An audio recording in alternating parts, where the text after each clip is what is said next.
시청자 여러분 안녕하십니까? ABN 이슈 성남 진행을 맡은 이형식입니다. ABN 이슈 성남은 성남시의 정책과 사업에 대해서 이야기 나누는 대담 프로그램입니다. 오늘은 성남산업진흥원의 류혜필 원장과 성남 지역 산업 지원 정책에 대해서 이야기 나눠보도록 하겠습니다. 안녕하십니까? 네, 안녕하십니까? 처음 뵙겠습니다. 네. 주로 이 자리에 주로 좀 정치인들이 많이 자리에 섰었는데 오늘 기관장으로서는 거의 처음 이 자리에 모신 것 같습니다. 저희가. 뜻깊은 자리네요. 영광입니다. 성남시 산업진흥원 하면은 저를 비롯해서 일반 시민들, 시청자들도 성남시 산업에 대한 그런 진흥 정책 그리고 사업들을 펼치는 그런 기관으로 알고 있는데 구체적인 사업들에 대해서까지는 잘 모르거든요. 오늘 좀 인터뷰를 계기로 좀 많이 좀 설명을 해주셨으면 좋겠고요.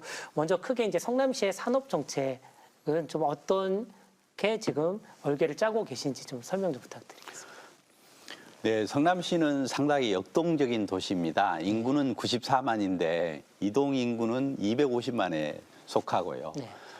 대한민국의 미래 먹거리와 현재 미래 먹거리에 대해서 성남시를 연구하면은 대한민국의 미래가 보인다고 합니다. 성남시는 원래 1965년 성남 하이테크 밸리를 기반으로 산업군이 그 당시는 첨단 산업이 소재를 했습니다. 그 이후에 발전을 거듭해서 판교 밸리 1, 2, 3가 이렇게 됨으로써 우리나라의 ICT 기반의 산업과 기반이 자리를 하게 됐습니다. 보시게 되면은 여러분께서 요즘 플랫폼 사업이라고 그러는데 네이버니 카카오니 또 통신회사니 KT, SKT 이러한 데이터를 기본으로 하는 산업들이 발전하고 미래의 먹거리를 여기에 충족하고 이러한 기업들이 융복함으로써 자생적으로 도시와 그리고 산업과 기업이 육성된 도시입니다. 그래서 성남은 이 자생적으로 있는 이러한 기업들의 산업 정책을 어떻게 할까 고민을 해서 아시아 실리콘밸리 프로젝트라는 것을 이렇게 추진하고 있습니다. 네. 성남시장님께서 아무튼 공약사항으로 걸었고 여기에는 ICT 기반으로 한 지금은 메타버스의 게임 산업이 전국에 아무튼 14조 정도 되는데 8조 5천억 정도 거의 7, 80%가 성남에 소재하고 있습니다. 또 하나는 IoT니 ICT니 이러한 그 전자산업을 기반으로 하는 우리나라의 역동성 있는 기업들의 핵심 연구소나 기업들이 또 성남에 소재하고 있습니다. 그리고 미래의 먹거리라고 해서 정부에서 빅3를 지정했는데 그중에는 반도체하고 그리고 2차 전지하고 또 바이오 헬스. 이 바이오 헬스 중에서 특히 의료 산업, 의료 기기 부분이 성남에 소재하고 있습니다. 이러한 세 개 산업군의 미래 산업군을 주축으로 아까 성남 하이테크 밸리에 있는 좀 오래된 기업들의 모던화와 디지털라이제이션을 하는 거가 성남 산업 정책이 되겠고 또 우리나라는 수출이 의존도가 높은데 그렇죠. 여기 성남에 있는 기업들이 융복합을 해서 이러한 산업군들이 글로벌을 진출하고 또 미래의 시장 개척을 할 수 있는 산업 정책을 추진하고 있습니다. 여기에는 아까 말씀드린 그 바이오 헬스 벨트 그리고 게임 산업 특구를 지정해서 이러한 산업군들이 자생적으로도 크고 서로 융복합을 하고 글로벌로 나갈 수 있는 그러한 산업 정책을 꾸미고 있고 지금 여기에 AI와 빅데이터 해서 4차 산업혁명 기술이 이러한 산업군에 또 입혀져 가지고 기업들이 더 성장하고 글로벌로 나가는 경쟁성을 확보하기 위해서 성남시와 성남산업진흥원은 이러한 산업 정책을 입안을 하고 이끌고 그러한 플랫폼을 만들기 위해서 노력하고 있습니다. 네, 알겠습니다. 제가 알기로도 이제 은수미 성남시장이 취임하면서 아시아 실리콘밸리라는 용어가 등장을 했고 성남시가 대한민국도 이제 좁은가 봐요. 아시아의 대표적인 뭐 ICT의 총분산으로서 그런 실리콘밸리로 계속 뻗어나가는 또 그것을 맨 앞에서 짊어지고 이끌어가는 기관 산업진흥원의 이제 수장으로서 저희가 이 자리에 모셨는데요. 알겠습니다. 그럼 산업진흥원이 제가 알기로 올해로 이제 20주년이 됐다고 들었어요. 네. 산업진흥원의 그동안의 연혁과 또 비전에 대해서 또 원장으로서 한번 설명해 주시죠. 네, 금년이 이제 성남산업진흥원이 20주년 지자체 최초로 설립됐고, 과거에 이제 성장기와 육성기를 넘어서 도약기로 이제 왔다고 봅니다. 이 성남산업진흥원은 초기에는 기업을 단순히 지원하는 어떤 프로그램의 입장에서 지금은 산업 벨트를 만들고 어떤 플랫폼을 제공하고 이러한 산업군들이 서로 융복합을 할 수 있는 네트워크를 제공함으로써 종합적으로 체계적으로 기업이 이 창업에서부터 그리고 성장 단계를 뛰어넘어서 글로벌 기업으로 우뚝 서는 어떤 발판이 되기 위해서 진흥원의 꿈과 미래가 있다고 생각합니다. 성남산업진흥원은 이러한 그 비전을 달성하기 위해서 조직과 그리고 국가 공모 사업과 다른 수단들은 솔루션을 갖춰가지고 이러한 아까 말씀드렸던 세계의 미래 산업군이 우뚝 설 수 있도록 그 체계와 그리고 여기에 따른 아이템과 그리고 사업의 프로그램 등을 준비하고 있습니다. 네, 이제 현재 산업진흥원이 펼쳐 보이고 있는 주요 지원 사업들에는 좀 어떤 것들이 있을까요? 네, 아무튼 기업이 어떤 혁신 기술을 가지고 창업을 할 경우에 성남에 오면은 어떤 도움을 받을 수 있고 어떤 솔루션을 제공받고 경쟁력을 강화해서 성장을 넘어서 우뚝 설 수 있느냐 하는 부분에 대한 체계적인 프로그램과 솔루션을 준비하고 있습니다. 첫 번째로는 그러한 기업들이 입주해서 할 수 있는 어떤 사무 공간을 현재는 지금 9개인데 금년 말이면 13개 정도 해서 약 480개 기업이 안주할 수 있도록 프로그램을 제공하고 있고 있습니다. 그리고 두 번째로는 그러한 기업들에 대한 기술과 사업 아이템이 과연 유효하고 경쟁력이 있느냐 진단을 통해서 부족한 부분을 업그레이드하고 또 그러한 기업들이 글로벌을 진출하거나 또 융복합을 하고 이런 경우에 있어서 플랫폼을 제공해서 가령 전자쇼 같은 것은 라스베가스 CES 쇼라든가 독일 전자쇼 같은 데도 저희 성남시와 협업을 해서 이렇게 마케팅 지원을 하고 있고 세 번째로는 이 기업들이 필요한 기술이라든가 또 지적재산권, 특허 이런 부분이 필요합니다. 그래서 성남산업진흥원은 지자체 최초로 특허은행을 가지고 있어서 일반인이나 기업들이 가진 사업 아이템을 현재 그러한 기술이 특허로 등록돼 있느냐 안 돼 있을 경우에 특허 등록도 하고 그 등록된 특허를 상용화하고 사업화하는 데도 지원을 하고 있습니다. 그리고 기업이 창업을 하고 성장을 하기 위해서는 돈이 필요한데 그렇죠. 자금이 중요하죠. 이런 투자 이런 부분도 성남산업진흥원이 펀드를 설정해서 12개 펀드 3,360억 정도의 펀드가 설정돼 있습니다. 이 이외에 또 IC라든가 VC, 엔젤 투자 이런 것과 연결을 해갖고 투자 유치까지 지금 연결하는 프로그램 돼 있고 성남산업진흥원의 또 하나의 가장 큰 특색은 성남시와 성남산업과 경기도의 자원뿐만 아니라 범부처, 중소기업부라든가 산업자원부, 과기부에서 지원하는 공모사업을 저희들이 응모해서 성남에 있는 기업들한테 혜택이 가도록 역점을 두어서 추진하고 있습니다. 알겠습니다. 성남에 소재하면은 이렇게 지원받을 수 있는 정책과 사업들이 아주 대단히 많네요. 심지어 펀드까지도요. 네. 그중에서 지금 뭐 아까 서두에서도 이제 저희 성남시 사업의 그 산업 정책에 대한 설명할 때 이제 게임 산업에 대한 말씀하셨잖아요. 예. 아까 저희 뭐 성남 지역의 뭐 유수의 게임 기업들이 뭐 제가 굳이 설명 안 해도 많은 시청자들도 알 겁니다. 그런 그 글로벌 게임 기업들이 지금 성남에 소재하고 있는데 그런 게임 기업들과 어떤 사업들을 벌이고 있는지 또 궁금하거든요. 네, 성남 하면은 게임, 게임 하면은 우리나라뿐만 아니라 글로벌로 성남이 될 수 있도록 우뚝 서도록 현재 기업들과 선수들과 산업은 체계를 갖췄습니다. IMF 이후에 중국에서 이러한 그 게임 산업의 리더십을 중국한테 약간 그 뺏긴 기분이 있는데 그래서 중국에 있는 자본이 서울이나 상암동에 e스포츠 경기장을 설립하고 있습니다. 성남시도 이러한 글로벌 리더십, 게임 산업에 있어 리더십을 다시 찾기 위해서 e스포츠 경기장을 건축하는 걸로 지정돼 있고 허가도 봐서 진행 중에 있습니다. 공공으로 이번에 짓기로 예, 했죠. 공공으로, 예, 판교에. 그리고 아까 말씀드렸듯이 게임 특구 지정을 받았고요.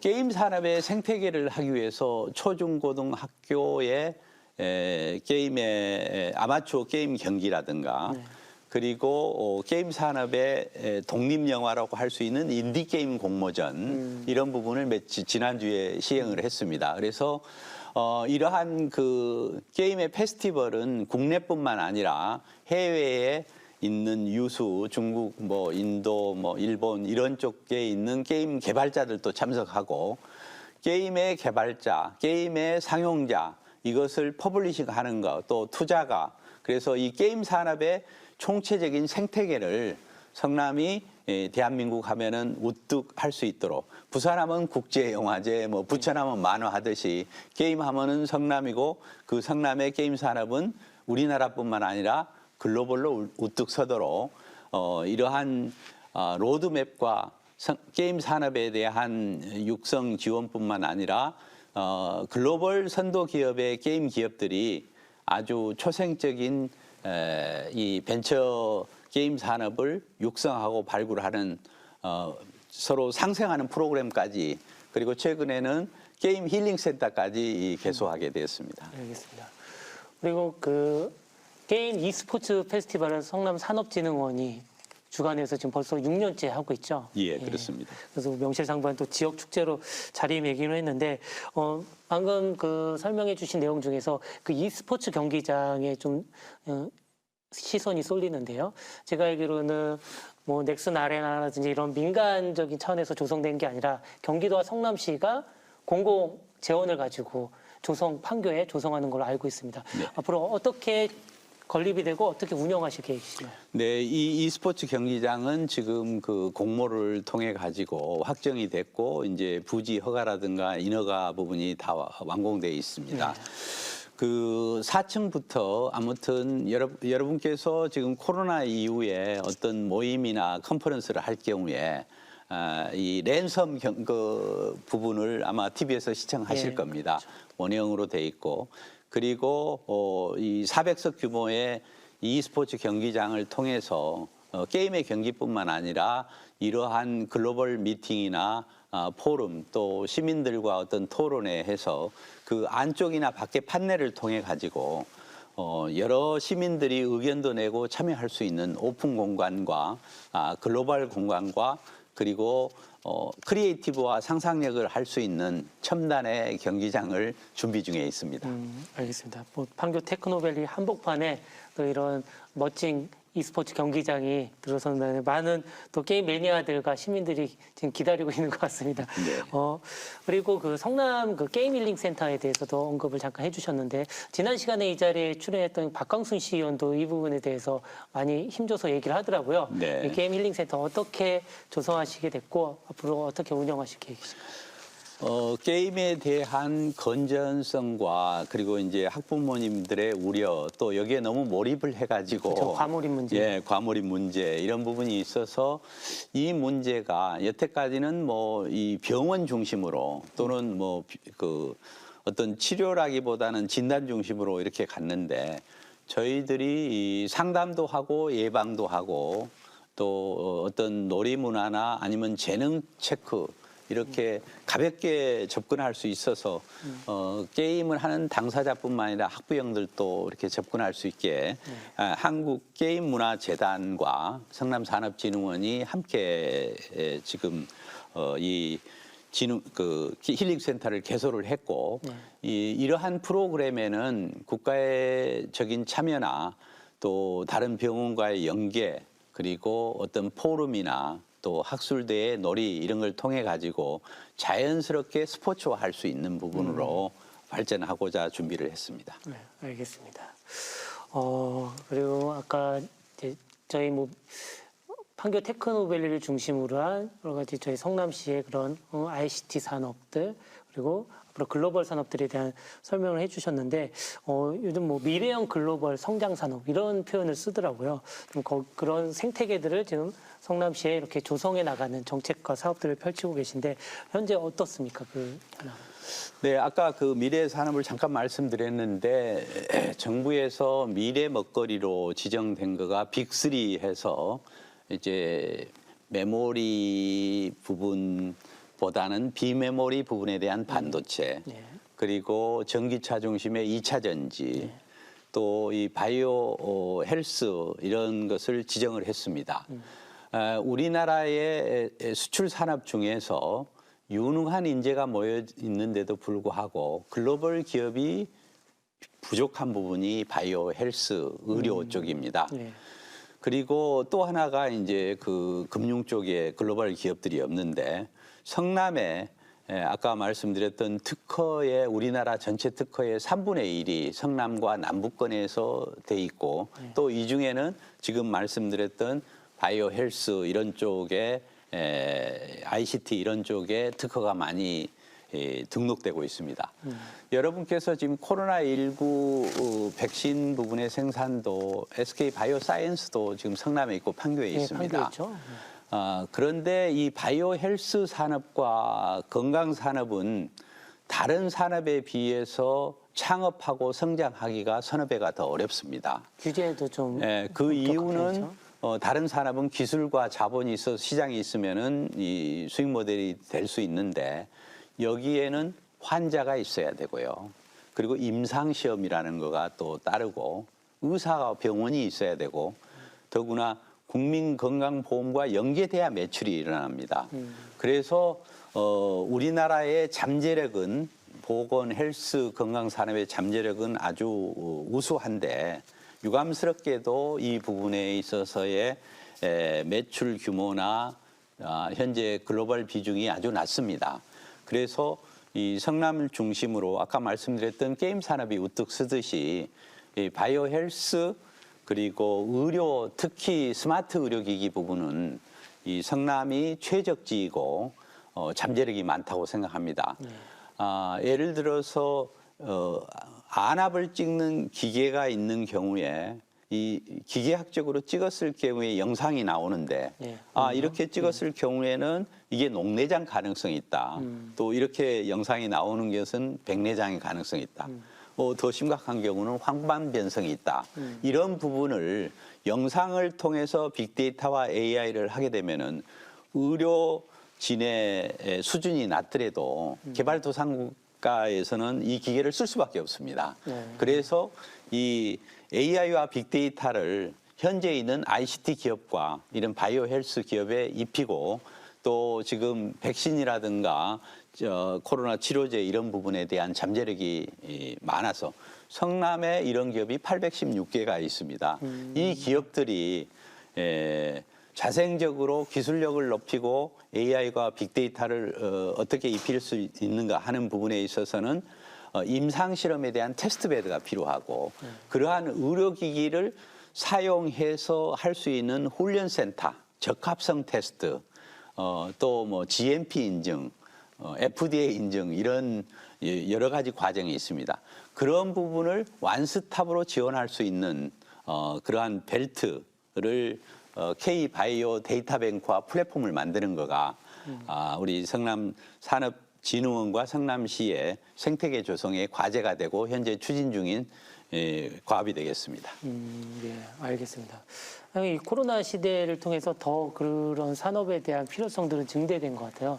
실제로 원격 진료 합법화된 미국 같은 경우는 이 코로나 때문에 산업이 엄청 이번에 성장을 했다고 하더라고요. 네. 지금 말씀하신 스마트 의료기기, 성남에 많은 이런 산업들이 발전해서 뭐 개발도상국을 비롯해서 선진국까지도 뻗어나갈 수 있는 그런 청사진을 한번 그려보도록 하겠습니다. 저희도. 그리고 이제 그 아까 말씀하신 이제 기업을 지원하는 데 있어서 어떤 자금에 대한 부분들도 말씀하셔서 뭐 성남시는 이제 뭐 성남 벤처 펀드, 뭐 스타펀드 이런 것들 지금까지 잘 성공적으로 운영해 오지 않았습니까? 네. 근데 이제 또 거래소의 이제 추천 기관으로도 이번에 등록이 됐다고 들었어요. 네. 이 부분은 한번 설명해. 저도 KSM이라는 거래소는 처음 들어봤는데 좀 KSM이 무엇인지 또 여기 네. 추천 기관으로 등록된 건 어떤 걸 의미하는지 좀 설명해 주시죠. 네, 성남에는 상장 기업이 170개가 있습니다. 170개. 예. 맞네요.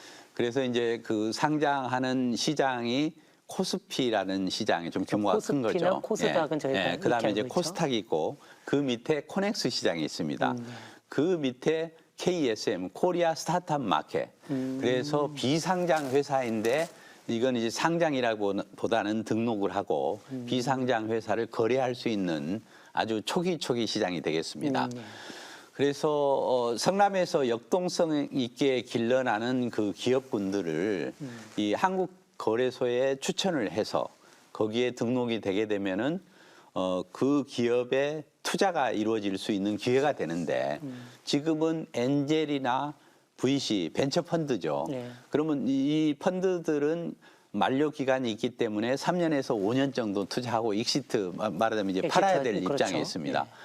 결국은 기업을 키우는 것은 기업이라고 생각하고 기업가라고 생각합니다. 네. 한국 거래소에 상장돼 있는 기업과 그 기업인들이 주주가 성남에 있는 이 초기 기업들을 투자할 수 있고 또 육성하고 뭐 M&A도 일어날 수 있고 글로벌 진출도 하고 또 같은 유사업종끼리는 어떤 성장 동력의 발굴이 될 수 있는 꿈이 있었는데 지자체 이렇게 단위당으로서 추천하기는 저희가 이제 이번에 경기과학진흥원하고 저희 성남산업진흥하고 서울산업진흥원 세 군데고 나머지는 다 국가 공공기관들이 추천을 하고 있습니다. 그래서 금년에는 이 KSM 등록과 아울러서 성남산업진흥원에서도 기업 공개하는 IPO 지원 사업 프로그램도 설계를 해서 성남에 있는 기업이 국가 부처로부터 뭐 아기 유니콘, 예비 유니콘, 또 뭐 글로벌 에비스타, 강소스타, 월드 클래스 뭐 이런 거 지정을 받고 있는데 그 기업들의 상당 부분이 성남에 있는데 이 기업들을 효율적으로 알리고 한국에 있는 기업인과 또 그 기업이 투자를 할 수 있는 어떤 계기가 되리라고 많은 그 꿈을 갖고 있습니다. 알겠습니다. 한마디로 성남의 그 유망한 뭐 창업 기업 또는 그런 강소 기업들을 적극적인 투자자랑 연결시켜 줄 수 있는 역할들이 좀 더 커진 거네요. 네, 성남 그렇습니다. 산업진흥원. 알겠습니다. 그동안 지금까지 뭐 아시아 실리콘밸리부터 여러 좀 성남시 산업진흥 정책과 사업 등에 대한 이야기들 나눴는데요. 이렇게 성남의 그 수많은 기업들의 성장을 뒷받침하고 또 이렇게 도움을 주는 데 있어서 뭐 어려운 점들도 많이 있을 것 같아요. 좀 어떤 점들이 좀 실제로 이제 원장으로서 느끼는 어려운 점이라고 할 수 있을까요? 네, 성남에는 그 기업들이 많습니다. 아주 초기 기업에서부터 창업률도 가장 많고 또 중간에 이렇게 문을 닫는 율도 상당히 많고요. 여기에는 이제 뭐 1조 이상의 선도 기업들도 많고 그래서 어떤 그 성남에 있는 선도 글로벌 기업과 초기 기업들의 어떤 상생하는 프로그램을 모색하는데 그런 부분이 좀 어려운 점이 있고 또 지자체의 예산의 한계와 그 어떤 지원할 수 있는 여러 가지 프로그램과 법규에 대한 이제 제한도 있고 그 나름대로는 이걸 극복을 위해서 정부 부처의 응모도 하고 하는데 성남시가 인구가 94만이고 기업은 특별시 직할시로 이게 지정을 받아야 되는데 지금 그 인구 수준에 따라서 그렇죠. 저희가 100만이 안 된다는 반영이 안 되기 때문에 예. 그런 부분에 있어서 사업 제한이나 공모나 이런 부분에 한계를 많이 느끼고 있습니다. 그래서 성남이 빨리 특별시 지정이나 이런 광역시의 로서의 어떤 롤과 역할이 지정됐습니다 하는 어려움이 있고요. 이제 또 하나는 아무튼 그 소통과 또 네트워크와 어떤 의견의 다양성 부분을 어떻게 조율하고 우선순위를 정하느냐 하는 부분에 있어서도 이제 어려움이 있고, 더구나 이제 코로나로 인해서 그런 부분이 또 제한적이기도 합니다. 그래서 그 부분을 이제 극복하기 위해서 요즘 이 언테크 시대에 할 수 있는 어떤 회의 시스템이라든가 뭐 SNS라든가 이런 수단을 하지만은 오늘 이렇게 뜻깊은 아름 방송처럼 이러한 매체를 통해서 이러한 기회의 폭을 넓히고 그리고 시민들과 소통하고 기업들한테 알리는 계기가 되기를 희망하고 같이 20년이 된 아름 방송의 초청에 감사드립니다. 예, 알겠습니다. 사실 뭐 지금 인구 100만이 넘은 경기도의 도시가 이제 수원, 용인, 고양시, 그래서 그런 특례시로 이렇게 지정되는 이제 법안이 통과되면서 이제 특례시를 눈앞에 두고 있는데, 사실 성남시가 소재 기업으로만 보면 사실 그 세 도시보다 어떻게 보면 더 규모가 크잖아요. 네. 뭐 KT 본사, 네이버 본사, 뭐 SK 하이닉스 본사 다 지금 성남에 소재를 하고 있는데, 네. 지금 원장께서 설명하신 것처럼 성남시가 그런 특례시라든지 또는 광역시 정도의 그런 좀 법정 지위를 갖춰서 정말 네. 이 기업들을 적절히 더 지원할 수 있는 좀 그런 도시가 됐으면 하는 바람이고요. 마지막으로 앞으로 성남산업진흥원의 계획에 대해 설명해 주시죠. 네, 성남산업진흥원의 미래 계획이 아까 말씀드렸던 성남의 미래 먹거리고, 그 부분이 대한민국의 성장 동력이 된다고 생각합니다. 그래서 지금까지는 단순히 어떤 프로그램을 제공했다 그러면은 이제 솔루션을 제공하고 초기 창업에서부터 성장 단계를 거쳐 융복합과 그리고 로드맵을 통해서 이런 거가 자생적으로 일어날 수 있는 어떤 그 계기와 플랫폼이 되기를 원하는데, 마침 판교에 성남 글로벌 융합센터가 금년 12월 달에는 이제 완공이 됩니다. 그렇군요. 그래서 두 개 쌍둥이 빌딩인데 하나는 이제 분양이 되고 또 하나는 임대를 통해 가지고 그 공간을 통해서 아까 말씀드렸던 기계학적인 면과 그리고 4차 산업혁명의 기술인 빅데이터와 AI를 같이 입혀서 융복합이 될 수 있는 어떤 터전을 마련함과 동시에 한국거래소의 어떤 그 KSM을 발판으로 해서 예비 유니콘과 아기 유니콘이 여기에서 탄생하고 여기에서 성남에서 나타나는 비즈니스 수익 모델이 글로벌 모델로 정착할 수 있고, 그런 거가 대한민국의 다른 공단이라든가 지자체의 표본이 될 수 있게끔 노력하고자 합니다. 네, 알겠습니다. 부디 정말 성남시가 아시아 실리콘밸리라는 그게 뭐 표만이 아니라 실제로 아시아를 대표하는 그런 기업 도시로 성장하는 데 있어서 성남 산업진흥원의 또 이런 전폭적인 지원과 그런 정책 구상 또 사업 실행을 저희도 기대하고 응원하도록 하겠습니다. 오늘 이렇게 출연해 주셔서 감사드립니다. 네, 20주년을 맞는 저희 성남산업진흥원을 초청해서 감사드립니다. 예, 알겠습니다. 또 다음에 또 좋은 또 기회에 또 성남시 산업에 대해서 여러 가지 여쭙고 싶은 것들을 또 여쭤보는 자리 한번 만들도록 하겠습니다. 오늘 출연해 주셔서 감사합니다. 네, 감사합니다. 네, ABN 이슈 성남. 오늘은 성남시 산업에 대해서 성남산업진흥원의 류혜표 원장과 함께 이야기 나눴습니다. 저희는 다음 시간에 또 다음 주제로 시청자 여러분들 찾아뵙도록 하겠습니다. 시청해 주셔서 고맙습니다.